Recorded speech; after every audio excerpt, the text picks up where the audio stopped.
Medical science একটা রোগ আছে, এটা খুব সিম্পল। এখন আগে মানুষ এটা খুব একটা মাথা ঘামাতো না বা এটা সম্পর্কে জানতো না। হ্যালুসিনেশন এটা মেডিকেল একটা রোগ, এক ধরনের প্রবলেম, মানসিক প্রবলেম।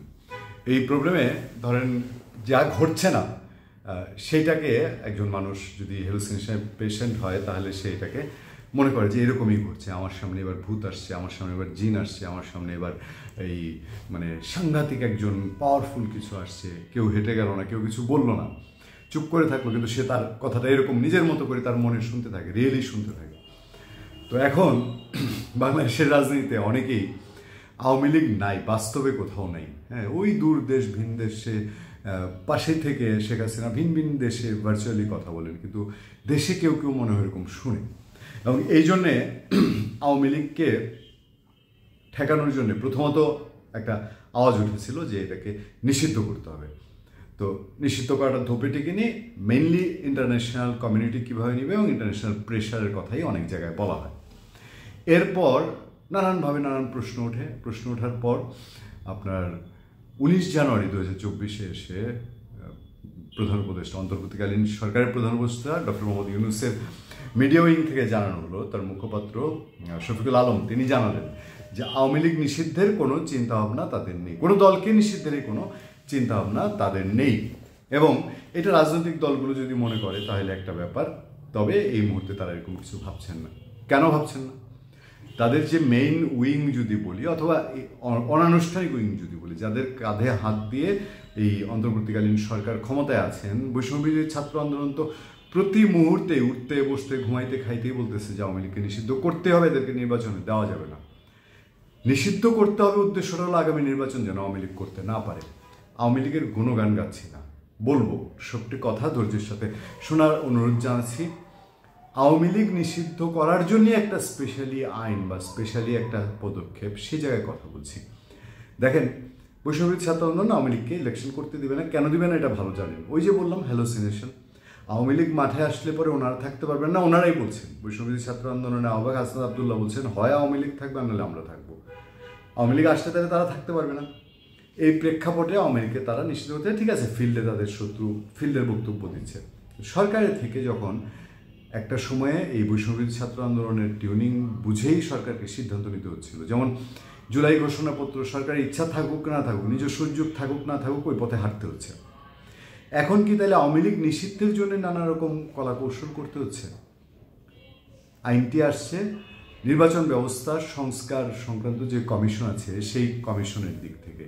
আইনে স্পষ্ট তারা বলতে চান, তারা আইনটি এমনভাবে প্রস্তাব করতে চান, সেই আইনে গুম, খুন, হত্যা এবং দুর্নীতি বলতে বড় বড় দুর্নীতির জন্য শুধু অভিযুক্ত হলে জাস্ট আমি আপনাকে বলবো এই মেয়ে তুমি খুন করছো, বাস আপনার নির্বাচন করা বন্ধ। আওয়ামী লীগকে তখন প্রথম আলোর রিপোর্টে বলছে এরকম যদি একটা আইন হয় তাহলে আওয়ামী লীগের শেখ হাসিনা থেকে শুরু করে তার বিরুদ্ধে ট্রাইব্যুনালে 2টা অভিযোগ গঠন হয়েছে এবং আওয়ামী লীগের মন্ত্রী এমপি কেউ আর সামনে ইলেকশন করতে পারবে না, কারণ তাদের ম্যাক্সিমামের নামে 134 জন এখন জেলে আছে, ভিআইপি শুধু। তারপরে কত হাজার কতজন আওয়ামী লীগ নেতা জেলা উপজেলা ইউনিয়নের জেলে আছে, তার তো কোনো হিসাব নাই এখন। এই তাদের বিরুদ্ধে অভিযোগ আসছে, তারা ইলেকশন করতে পারবে না। এখন প্রথমত আসেন হত্যার ক্ষেত্রে। হত্যা মামলা কোন জায়গায় গিয়ে দাঁড়িয়েছে বাংলাদেশে? ওই রাষ্ট্রপতি আব্দুল হামিদও নাকি কিশোরগঞ্জের রাস্তায় গুলি করে হত্যা করেছেন। আবার যেটা এখান পান্নারে পাঠায় দিচ্ছিল, উনি যেখানে ভদ্রলোক যেখানে জীবনে যান না, ঢাকার কোন পূর্ব প্রান্তে, সেখানে গিয়ে নাকি তিনি জুলাই অভ্যুত্থানে হত্যা করে আসছেন। কারণ এই জায়গায় যখন হত্যা মামলা গেছে, এইটা এখন যদি এরকম অভিযোগে কাউকে ইলেকশন করতে না দেওয়া হয় তখন কি হবে? বলে না যে অপরাধীর অপরাধ হোক, সাজা হোক, কিন্তু বিনা বিচারে একটা লোক একদিনও যদি জেল খাটে তাহলে সেটারও কোনো এটার কোনো আর পরিত্রাণ নাই। এটা থেকে কোনো সরকার আর এই অভিযোগ থেকে মুক্তি পেতে পারে না। বাংলাদেশের আইন ব্যবস্থা সম্পর্কে সবার ধারণা আছে, সবাই জানেন এই আইন ব্যবস্থা কীভাবে চলে না চলে, অতীতে কীভাবে চলেছে, বর্তমানে কীভাবে চলছে, আর ভবিষ্যতের নিশ্চয়তা কে দিবেন? যারা এই আইন করবে তারা ভবিষ্যতে গিয়ে যে রাজনৈতিক উদ্দেশ্যে অন্য কাউকে অভিযুক্ত করে নির্বাচন করতে দেওয়া হবে না এই নিশ্চয়তা দিতে পারেন, এই গ্যারান্টি তাদের কাছে আছে।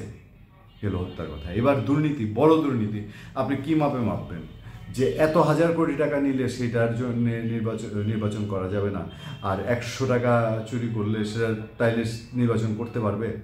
এটার মাপকাঠি কী হবে? ব্যাপারটা এরকমই হচ্ছে। প্রথম আলোতে একটা রিপোর্ট আছে, দেখবেন 19 জানুয়ারি 2025 25-এ সেই রিপোর্টে এসব প্রশ্ন তোলা হচ্ছে যে এইসব প্রশ্ন উঠতে পারে। মানে এটা আবার বদিউল আলম মজুমদার, যিনি এই নির্বাচন ব্যবস্থা সংস্থা কমিশনের প্রধান, তারাও এটা ভাবছেন। ভেবে টেবে তারা জাতীয় আন্তর্জাতিক বিভিন্ন বিশেষজ্ঞের সঙ্গে কথা বলে নাকি বলেছেন যে না, এটা তেমন কোনো প্রবলেম হবে না। এটা যদি আপনার এই ট্রাইব্যুনাল বাংলাদেশে যেটা হয়েছে এখন, অথবা দেখেন গুম খুনের জন্য যে কমিশন হয়েছে তারাও যদি বলে যে এই লোক হত্যার জন্য অভিযুক্ত, তাহলেও ইলেকশন করতে পারবে না। আসেন, আওয়ামী লীগ কেন করছি? আওয়ামী লীগের বিচার হোক, আওয়ামী লীগের শেখ হাসিনার সিদ্ধান্তের বিচার হোক, আওয়ামী লীগের অপরাধীদের বিচার হোক। বাংলাদেশে একটা মানে কাকপক্ষেও খুঁজে পাবেন না যে এটা চায় না, সবাই চায়। আওয়ামী লীগের 16 বছরের যে শাসন, এই শাসন সে সমস্ত যে জায়গায় গিয়ে দাঁড়িয়েছিল এবং যা যা ঘটেছে, এই তালিকা করতে গেলে তো একটা মহাভারত লেখা যাবে। তো সেটার বিচার হোক, এটা সবাই চায়। কিন্তু আজকে আওয়ামী লীগের প্রতি যেই আইন ইন্ডিকেট করা হচ্ছে, ইঙ্গিত করা হচ্ছে, এই আইন ভবিষ্যতে বিএনপি বলি, জামাতে ইসলামী বলি বা একে অন্যকে প্রতি বলি ব্যবহার করবে না, এই বাংলাদেশে নিশ্চয়তা আছে। বাংলাদেশে কি ব্রিটিশ গণতন্ত্র চলে এখন, যে অভিযোগ উঠেছে আর টিউলিপ পদত্যাগ করে চলে গেছেন? এই বাংলাদেশের ব্যবস্থা তো এটা এখন না। আর এইসব যারা করছেন তাদের নিয়ে তো প্রশ্ন আছে। আলী রিয়াজকে নিয়ে বিএনপির প্রশ্ন আছে। একটা দল নিষিদ্ধ হবে কিনা, কে প্রার্থীতা নিষিদ্ধ করবে করবে না, এগুলো নিয়ে বিএনপি অলরেডি প্রশ্ন তুলেছে না? বিএনপি বলেছে না যে বাংলাদেশে দল নিষিদ্ধের এখতিয়ার এই গভর্নমেন্টের কারা আছে, এই গভর্নমেন্ট কোনো দলকে নিষিদ্ধ করতে পারে না। ছাত্রলীগ নিষিদ্ধ করার পরেই তো বিএনপি কথা বলেছে। তারা তো ছাত্রলীগের নিষিদ্ধটাই ভালোভাবে নেয়নি, যে কলমের খোঁজে আজকে ছাত্রলীগকে নিষিদ্ধ করলেন, কালকে যে ছাত্রদলরে করবেন না তার কি নিশ্চয়তা আছে? এই চিন্তা তো বিএনপির মধ্যে আছে। বিএনপির লোকজন তো জাত পলিটিশিয়ান, তারা তো অনেক দূর দেখে পলিটিক্স করে। বাংলাদেশে বসে আমেরিকান চিন্তা করে, ব্রিটিশ চিন্তা করে, ফ্রান্স চিন্তা করে, বিশ্বব্যাংক IMF চিন্তা করে যদি আপনি আইন করতে যান, আমেরিকার নাগরিকত্ব নিয়ে বাংলাদেশে আইন সংস্কারের যদি পরামর্শ দেন, তাহলে এটা কতক্ষণে গিয়ে এটা ধোপে টিকবে? আর এইরকম একটা আইন, যে আইন বাংলাদেশে এখনও মানে মামলা বাণিজ্য এটা সেটা একেবারে অহরহ ঘটছে, সেই জায়গায় ইলেকশনের মতো একটা স্পর্শকাতর জিনিসে আপনি এই ধরনের একটা আইন আনলে, সেটা শুধুই কি আওয়ামী লীগকে নিষিদ্ধ করার জন্যে, নাকি আরও অন্য কিছু, নাকি ক্ষমতা পাকাপোক্ত করার কোনো বিষয়, অথবা নিজের ইচ্ছায় সামনে একটি, নিজের পছন্দ মতো সামনে একটি পার্লামেন্ট গঠনের কোনো কিছু? ধন্যবাদ সবাইকে, ভালো থাকবেন, সুস্থ থাকবেন। আবার দেখা হবে, আবার কথা হবে। আপনাদের সাথে আমি আতিক রহমান পূর্ণিয়া।